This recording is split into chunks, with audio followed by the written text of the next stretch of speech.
Glória a Deus, vocês estão felizes? Amém? Eu também estou feliz. Estamos em uma semana profética. Ontem foi falado sobre posicionamento. E você que está aqui hoje, dia 27 hoje, né? 27 de dezembro de 2024, é porque você se posicionou. Você levantou da sua casa, talvez estava lá na sua casa, muito confortável, né? Mas você se posicionou, você saiu ali da sua zona de conforto, né? Desse dia chuvoso hoje, falou assim, não, hoje eu vou receber uma palavra do Senhor. Amém? Então, essa palavra é para você que está aqui. Essa palavra seria também para aqueles que não se posicionaram. Amém?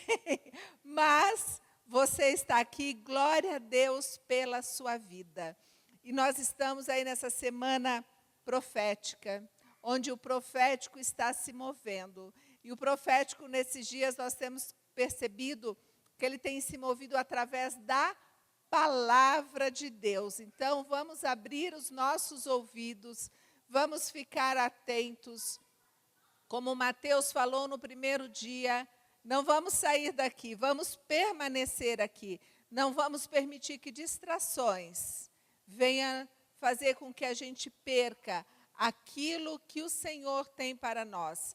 Às vezes, uma olhadinha lá na notificação do celular faz com que a gente perca um fiozinho da palavra, que era exatamente aquilo que nós precisávamos ouvir.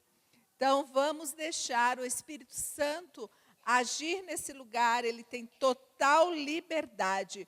E como o Camilo falou ontem, e repetiu agora a respeito aqui da menorá, do candelabro, 7 lâmpadas. A palavra de Deus, lá em Salmos, no 119, verso 5. Salmo 119, verso 5. Diz assim, lâmpada para os meus pés é a tua palavra e luz para os meus caminhos. Lâmpada para os nossos pés, luz para o nosso caminho. Olha como nós precisamos da palavra de Deus, porque sem essa palavra nós não conseguimos. É como se nós estivéssemos andando em um lugar totalmente escuro, onde nós não enxergaríamos nada. É assim que nós somos sem a palavra de Deus. Amém? Então vamos receber a palavra. No primeiro dia, dia 25, aqui da semana profética, o Mateus, ele ministrou sobre o agora de Deus. Sobre nós fazermos, assim como Deus, ele age no agora, nós também precisamos aproveitar o presente. Nós precisamos agir no agora. Deixar de procrastinar. Procrastinar é deixar para depois. Quantas coisas nós perdemos porque nós não fazemos no agora. Quantas coisas nós perdemos porque Deus quer fazer agora na nossa vida, mas nós não recebemos porque a gente simplesmente deixa para depois. E ontem, no segundo dia, dia 26, o pastor Diego falou que Deus, ele transforma pessoas comuns em pessoas extraordinárias. E nós precisamos nos posicionar para que isso venha a acontecer. Precisamos nos posicionar, obedecer, ter fé e ousadia. E hoje, dia 27, terceiro dia da nossa semana profética, eu vou falar sobre um homem que resolveu agir no presente, com todas as dificuldades que ele iria encontrar, que ele iria enfrentar. Ele obedeceu, ele teve fé, ele se posicionou, ele teve ousadia, e o resultado foi que esse homem comum, ele se transformou em uma pessoa extraordinária, e ele fez algo extraordinário para o reino de Deus. E ali, através desse homem, grandes coisas fez o Senhor. Amém? Quantos aqui querem fazer coisas extraordinárias para o reino de Deus? Amém? Acho que acredito, né, que cada um de nós queremos fazer parte dessa história do reino de Deus, fazer algo extraordinário para Deus. E às vezes nós estamos ali simplesmente parados, esperando algo acontecer. Então vamos ver o que aconteceu na vida de Neemias. Neemias. Quantos aqui já ouviram falar de Neemias? Amém? Foi vizinho seu. Não? Então, Neemias, ele foi um homem que, através da fé que ele tinha uma determinação. Então, essa fé e essa determinação de Neemias mudou a história de uma nação. E se ele não tivesse se posicionado, Deus teria usado outro? Sim, Deus teria usado outro. Porque aquilo que é para ser feito, se nós não fazemos, Deus usa outro. Se nós não nos posicionarmos, Deus vai usar alguém que se posicione. Mas Neemias, ele se posicionou. E por causa disso, foi ele quem Deus usou. Então, antes de nós entrarmos no livro de Neemias, vamos entender um pouco aqui, olha, vamos ler muito a Bíblia, tá? Um pouco o contexto que estava passando o povo de Deus nesse momento da história, nesse momento da vida de Neemias. Então, se você tiver com a sua Bíblia, abra lá no livro de 2 Reis, capítulo 25, versos 8 e 9.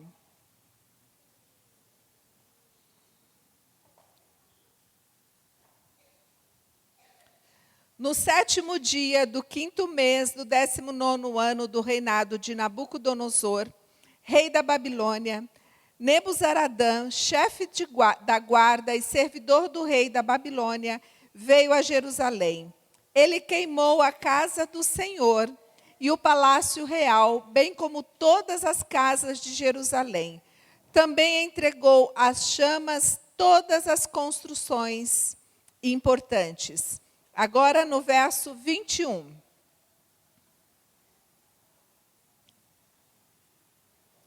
O rei da Babilônia os matou ali mesmo em Ribla, na terra de Amate. Assim Judá foi levado cativo para fora da sua terra. Essa é uma parte muito, muito triste da história. Quando o povo de Deus é levado cativo à Babilônia. Toda vez que eu estou lendo final do livro de Reis, final do livro de Crônicas, eu me emociono, eu fico triste com esse acontecimento. Porque se a gente lê lá desde o começo, esse não era o plano de Deus para aquele povo. Deus enviou vários profetas ao longo de todo o tempo deles. Então, primeiro veio o rei Saul, depois veio o rei Davi, depois veio, esqueci o nome do Salomão, e assim foi acontecendo. E a gente vai lendo o livro de Reis, ou Crônicas, a gente vai vendo cada rei, um foi pior do que o outro, fazendo coisas que desagradavam a Deus. E a atitude do rei, desagradando a Deus, fazia com que toda a nação também se perdesse. Por causa de muitos reis que agiram em desobediência a Deus, a nação também se tornou desobediente, a nação se tornou idólatra. Mas chegou nesse ponto em que Deus falou assim: agora vocês vão ver o que vai acontecer. Mas eles não foram pegos de surpresa, não. Porque lá, o profeta Jeremias, abre para a gente, Jeremias 25, a partir do verso 1. O profeta Jeremias foi um dos profetas que alertou o povo dessa geração.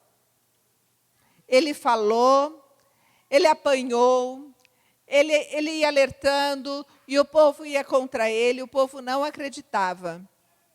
Verso 1.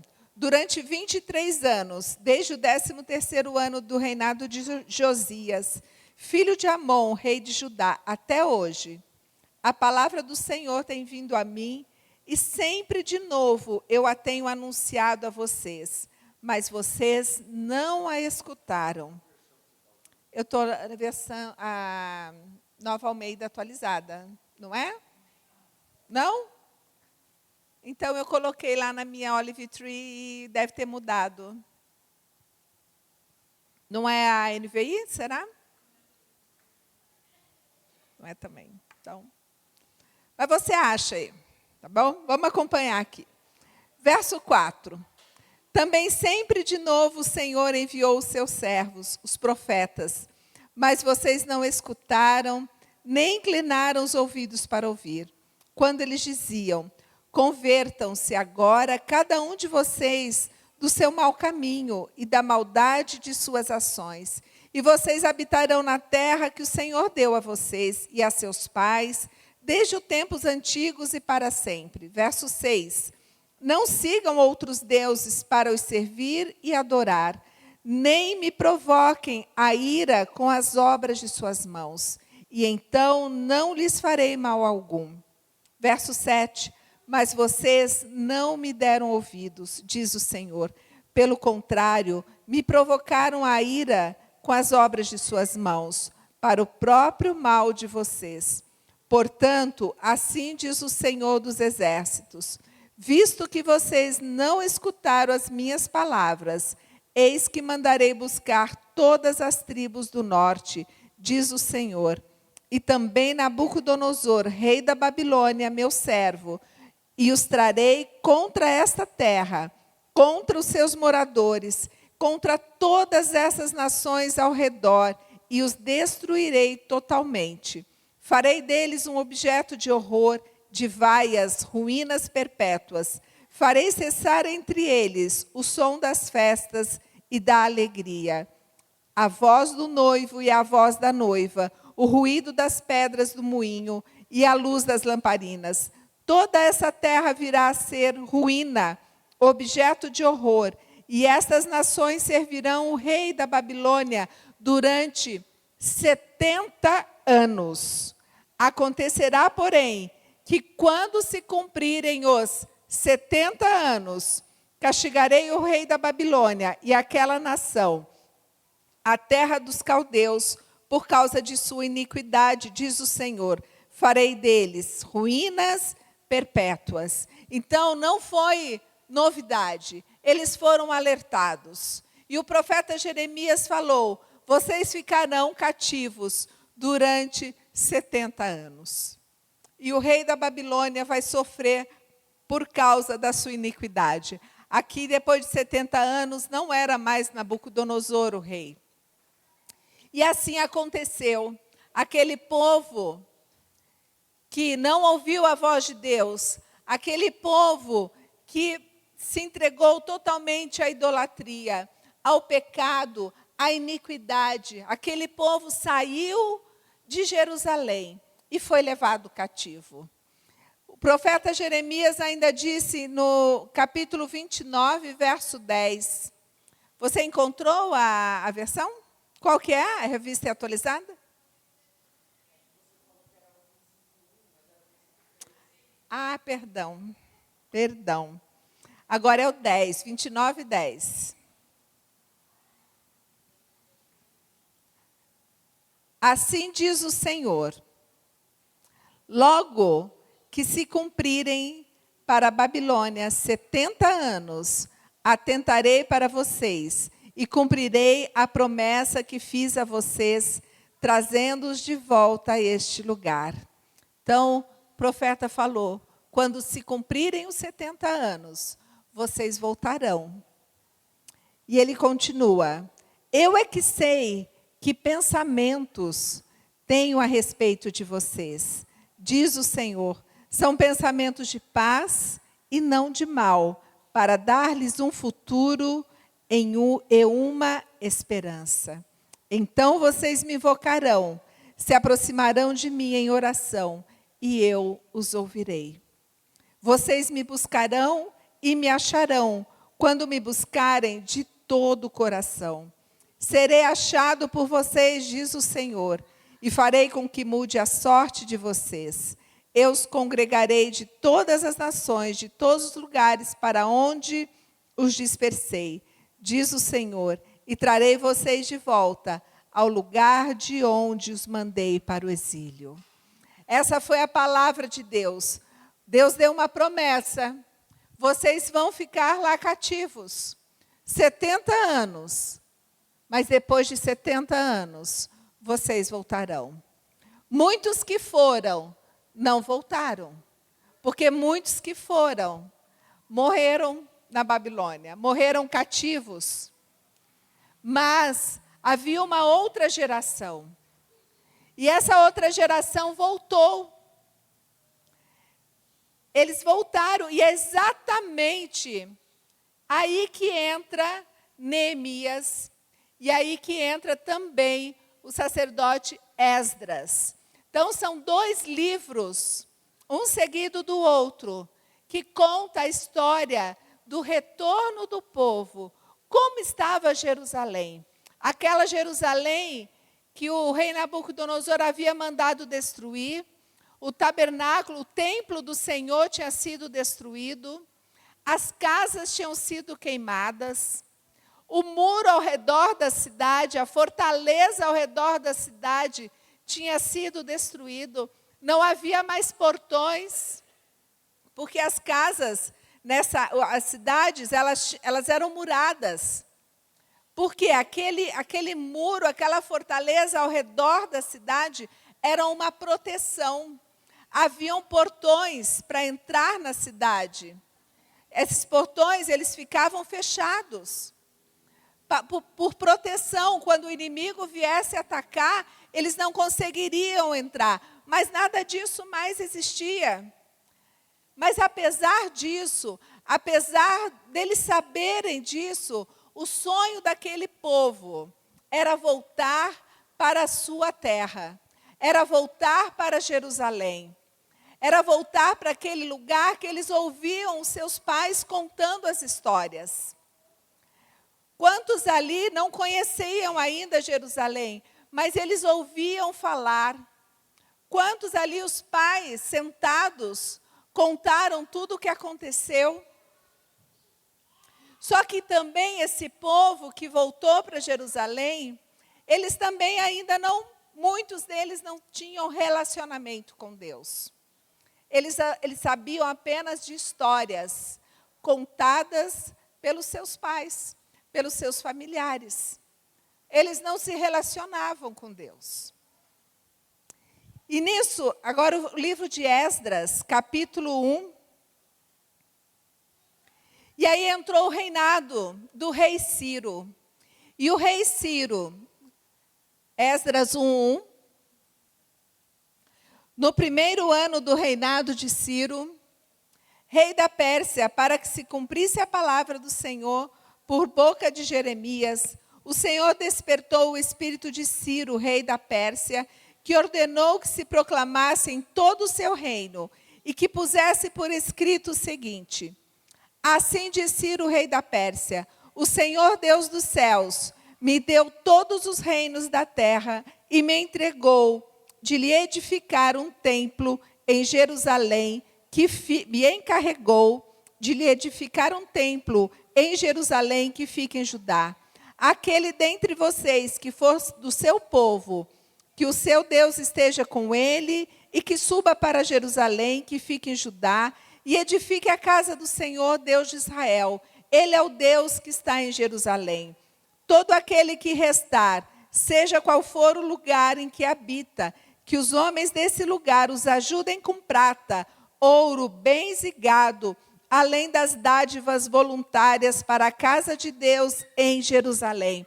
Olha o decreto do rei Ciro. Esse rei Ciro, ele não fazia parte do povo de Deus. ele também servia vários deuses.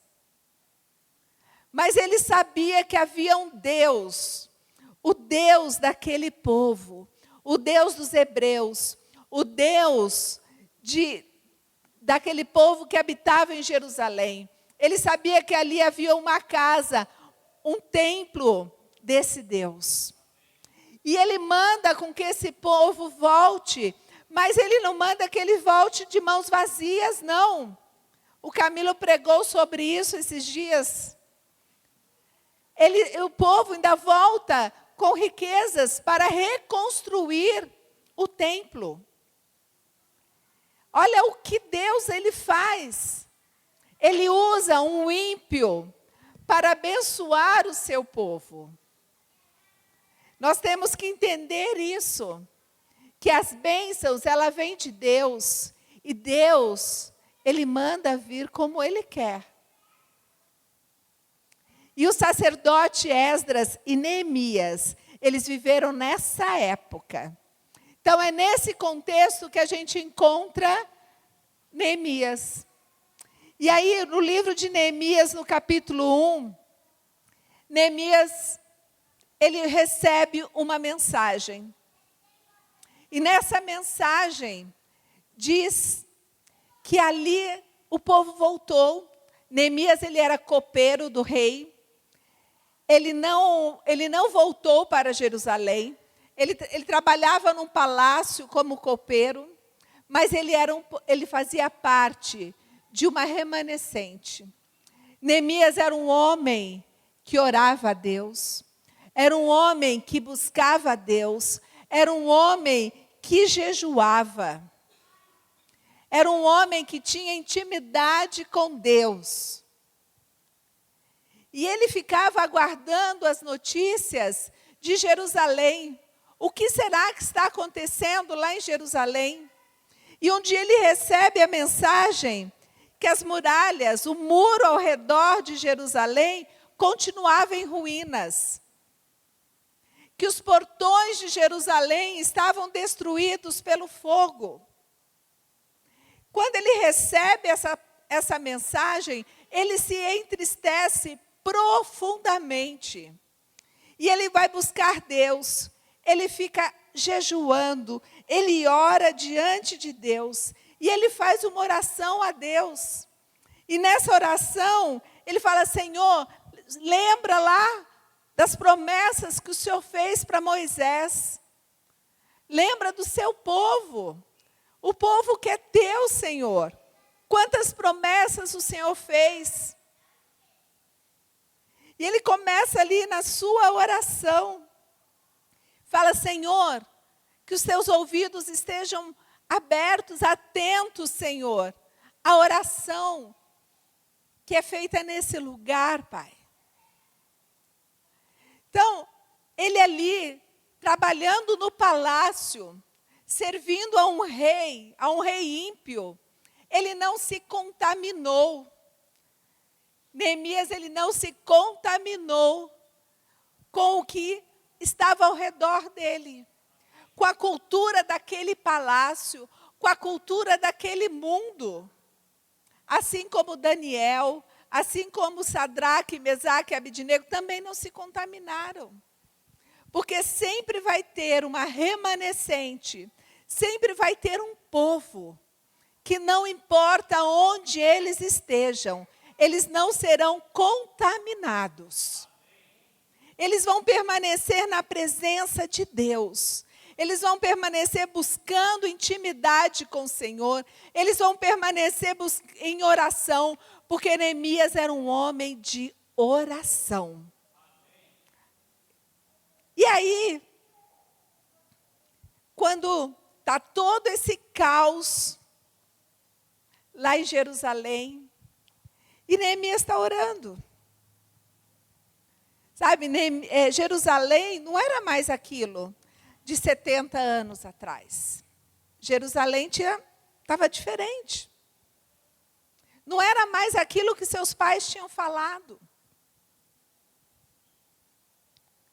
E esse tempo também, foram muitos anos no exílio que aquele povo, Ele viveu com pessoas de fés diferentes, com pessoas de costumes diferentes. E, infelizmente, o povo de Judá, eles foram expostos a essas influências externas.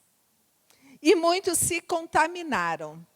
Muitos se deixaram influenciar pela cultura da Babilônia, pela cultura de toda aquela região, e muitos se afastaram da lei de Deus. Mas lembrando que sempre haverá um remanescente, sempre haverá um povo que não se deixa contaminar. E Neemias, no capítulo 2, diz que ele foi servir ao rei. E o copeiro do rei, ele não podia entrar com um semblante triste perante o rei. E naquele dia, Neemias estava triste. E o rei percebeu.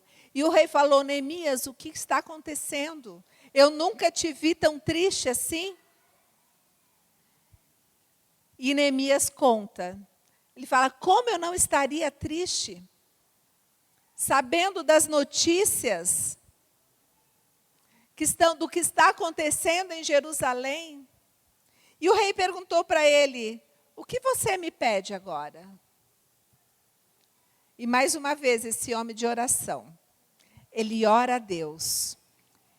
E ele fala ao rei: se for do teu agrado, rei, e se este teu servo encontrou favor em sua presença, peço que o rei me envie a Judá, a cidade onde estão os túmulos dos meus pais, para que eu a reconstrua. Esse pedido era um pedido, assim, humanamente falando, impossível do rei atender. Mas o rei atendeu. E Neemias sabia que a mão de Deus estava sobre ele. Olha o posicionamento de um homem de Deus. O livro de Neemias é um livro riquíssimo. Quanta coisa a gente aprende nesse livro, com essa leitura. Quantos ensinamentos o Senhor nos dá através da leitura. Aqui nós temos ensinamentos de fé, de liderança, de oração, de jejum. Como lidarmos com os ataques dos inimigos. Aqui nós aprendemos sobre perseverança, sobre sabedoria, através do exemplo de um homem comum, que se tornou um homem extraordinário. Neemias encontrou um povo lá desanimado. Não foi fácil, porque Neemias, ele não precisaria só levantar um muro, não. Ele precisava levantar um povo que estava desanimado. Talvez a tarefa mais difícil ali para Neemias tenha sido encorajar aquele povo, animar aquele povo, mostrar que Deus estava com eles. E o interessante, lendo a história, que de Neemias, lendo esse livro, algo me chamou a atenção. Porque em nenhum momento Deus falou com Neemias: Neemias, você vai para Jerusalém, porque lá tem uma missão para você. Isso é interessante, porque com Noé, Deus falou assim: Noé, construa uma arca. Com Abraão, Deus falou: saia da tua terra, saia da tua parentela. Com Moisés, Deus falou assim: volte para o Egito. Teve um comando. Com Josué, Deus falou assim: conquiste, seja forte, seja corajoso, porque você vai conquistar. Teve um comando. Com todos esses, teve um comando. Mas com Neemias, a gente não vê esse comando. Mas ele era um homem de oração. Ele era um homem que buscava intimidade. Ele era um homem que buscava relacionamento com Deus. Muitas vezes nós estamos esperando um comando, mas esse comando às vezes não vai chegar. Se nós buscarmos esse relacionamento, essa intimidade com o Senhor, Ele vai colocar em nós e nós vamos agir, porque nós sabemos qual é a vontade de Deus. E às vezes ficamos esperando um sinal. Senhor, quando o Senhor mandar o sinal, eu vou agir. Senhor, eu quero um sinal, eu preciso. Senhor, o que o Senhor vai, o que eu faça? Cadê? E o que o Senhor quer que a gente faça é, haja. Faça alguma coisa. Como o pastor Diego pregou, marche. E às vezes ele não vai falar para a gente marchar, mas é para a gente marchar. Mas como que eu vou saber a hora que é para eu marchar, que é a hora para eu parar, que é a hora para eu ir? Se relacionando com Ele. Nós vamos saber sim, porque nós vamos ter esse relacionamento. Todos esses homens que eu falei aqui, eles tiveram um posicionamento de fé, de obediência. E Neemias, ele decidiu. Ele saiu do conforto do seu palácio. E decidiu ir para Jerusalém. Como um remanescente. Muitas vezes nós vemos tudo desmoronando ao nosso redor. Tudo. Às vezes é finanças, às vezes é casamento. Mas a gente não ora, a gente não se posiciona e a gente terceiriza. Terceiriza aquilo que era para a gente fazer. Ore por mim, por favor. Ore que eu estou precisando. Não tem problema. Nós estamos aqui para isso. Nós vamos orar sim, nós vamos interceder sim. O problema é quando você pede para o outro orar. Mas você não ora, você não se posiciona, você não busca esse relacionamento com Deus, não busca andar em obediência à palavra de Deus. Não podemos terceirizar aquilo que é para nós fazermos. E eu encorajo cada um de vocês a chegar em casa, abrir o livro de Neemias e ler esse livro inteiro. Sabe, não dá para eu detalhar aqui esse livro maravilhoso, contar tantas maravilhas que tem nesse livro, tantos ensinamentos. O tempo é curto, mas o livro também é curto. Você consegue ler. Então, quando chegar em casa, ao invés de ligar a televisão, ao invés de abrir lá as redes sociais, vai ler Neemias. E amanhã leia o livro de Esdras. E peça para o Espírito Santo abrir os teus olhos, mostrar para você. E Neemias foi, mas você acha que foi fácil? Ele teve sim problemas, o inimigo veio com fúria. Neemias 4, verso 1.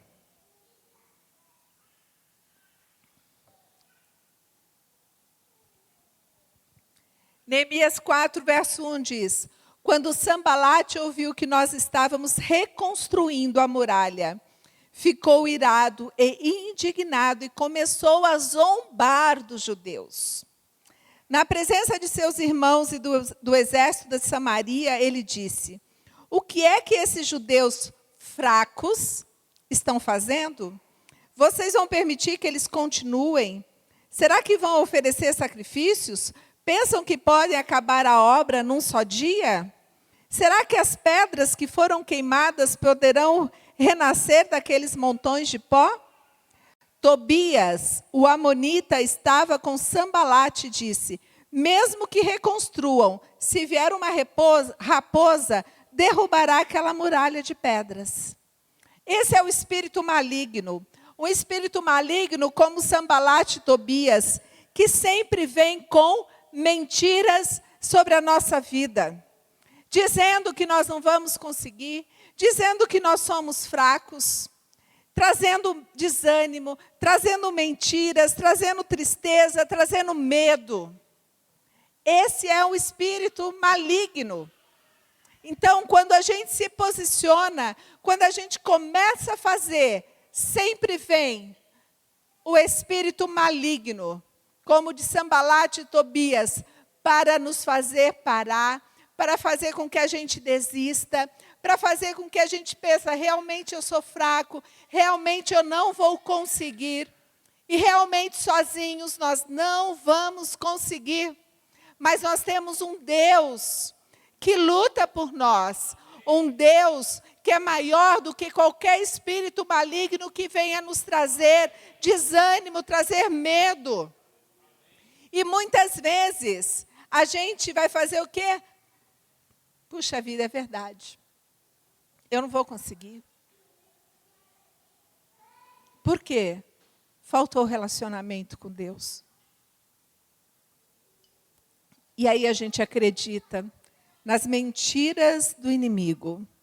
Porque muitas vezes, infelizmente, nós acreditamos mais nas mentiras que o inimigo vem colocando na nossa vida do que nas promessas de Deus para nós.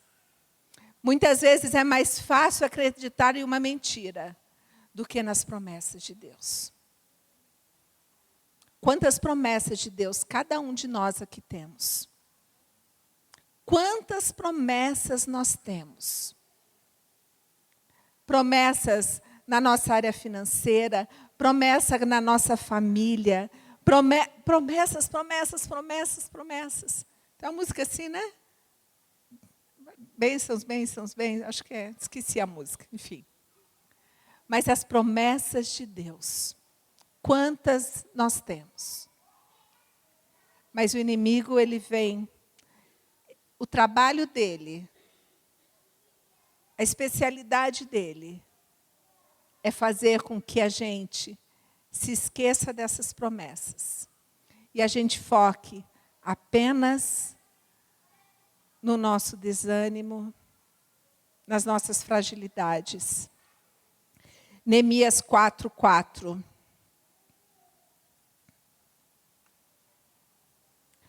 O povo, ouvindo tudo isso, o povo desanimava. O povo que não tinha um relacionamento com Deus se desanimava.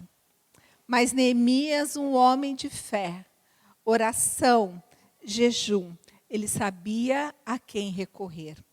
4:4. Ouve, ó nosso Deus, pois estamos sendo desprezados.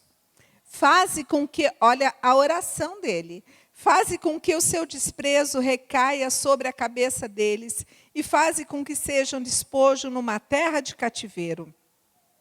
Não encubras a sua iniquidade e que o pecado deles não seja apagado diante de ti, pois te provocaram a ira na presença dos construtores.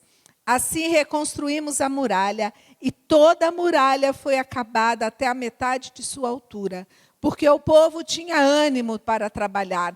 O povo tinha ânimo para trabalhar porque existia um líder que buscava a Deus. A nossa família, ela vai ter ânimo para seguir na promessa de Deus, quando tiver ali um líder que se posiciona, um líder que ora, um líder que jejua, um líder que busca a Deus sem cessar. Aí, quando vierem os ataques do inimigo, esse líder vai se posicionar e vai falar: maior é o nosso Deus. Vamos olhar para Deus. Vamos olhar para aquele que é maior do que qualquer mentira. Mas é necessário essa liderança na nossa casa. E essa liderança é uma liderança do homem e é uma liderança também da mulher. Aqueles que são casados, eles precisam buscar ao Senhor, porque vai ter o dia em que um vai estar desanimado e o outro vai levantar aquele que está desanimado, falar: venha, vamos. E ao contrário também, o dia que o outro desanimar, vai ter o outro para levantar. Assim tem que ser a nossa caminhada com o Senhor. Um ajudando o outro. Mas para isso nós precisamos orar, nós precisamos buscar ao Senhor. No verso 20 do capítulo 4, no lugar em que ouvirem o som da trombeta, ali reúnam-se em volta de nós. O nosso Deus lutará por nós. Então, eles foram tendo afrontas, ameaças. E Neemias foi tendo estratégias. E ele falou, olha, quem vai lutar por nós é Deus. Nós somos menores, nosso povo é menor, o outro exército é maior, é mais poderoso, não importa. Porque quem luta por nós é Deus. E quando Deus luta por nós, quando nós deixamos Ele lutar por nós, a vitória é certa contra o inimigo. E quando a obra foi concluída, o sacerdote Esdras, ele pegou a lei do Senhor e leu para todo aquele povo. Muitos nunca tinham ouvido a lei. Muitos não conheciam. Muitos não sabiam dos ensinamentos de Deus. E no capítulo 8, versos 9 e 10.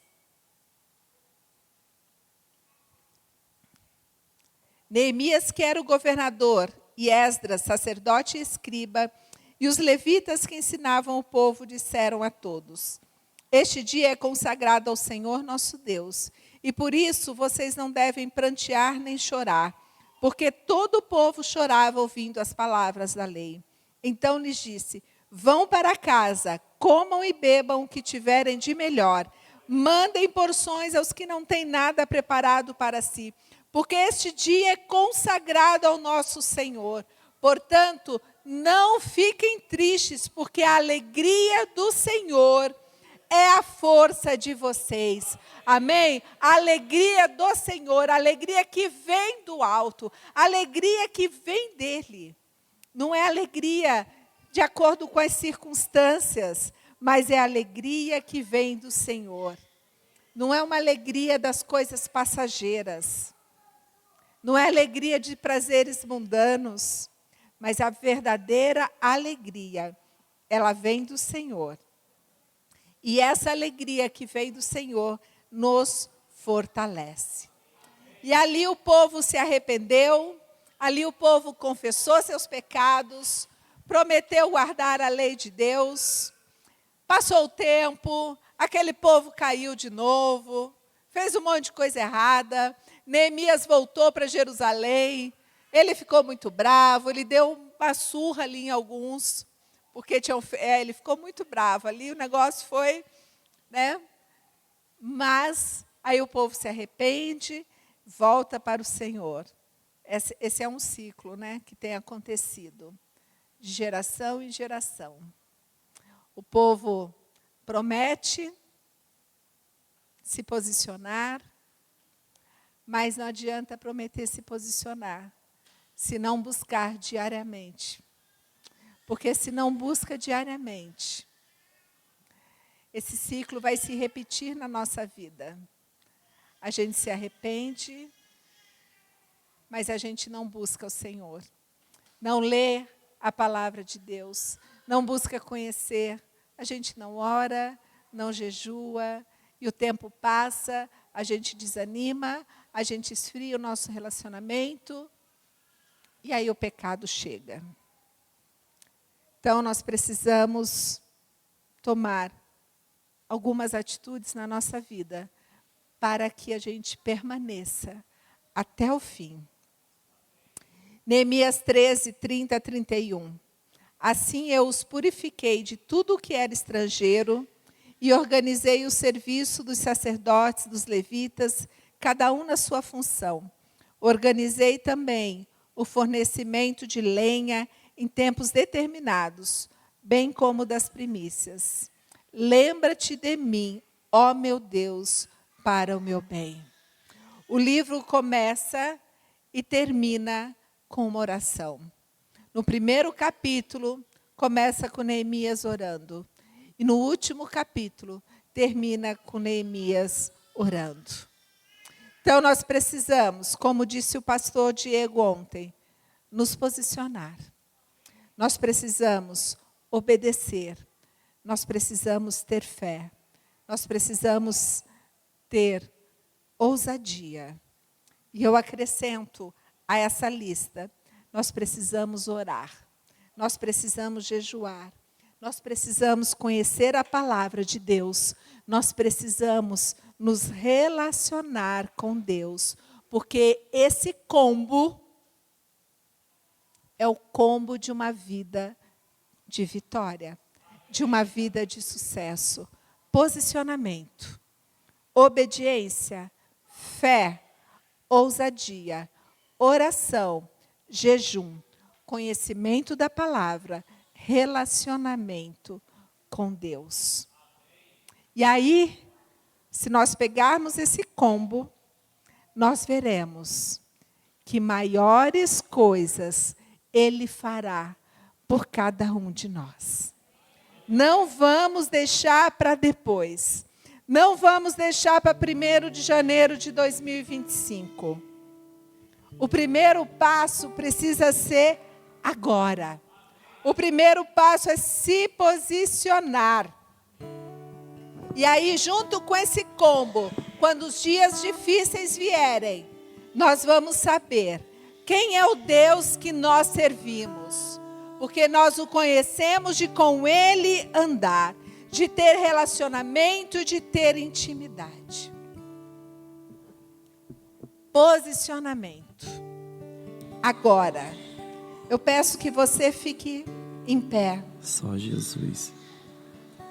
E a primeira coisa que nós vamos fazer é orar cantando esta canção que eles vão ministrar agora. Cante com fé, se posicionando. Profetize sobre a sua vida, profetize sobre a sua casa, profetize sobre a sua família, profetize sobre os seus filhos, profetize sobre os seus irmãos. Com fé. Fé é o Senhor quem fará.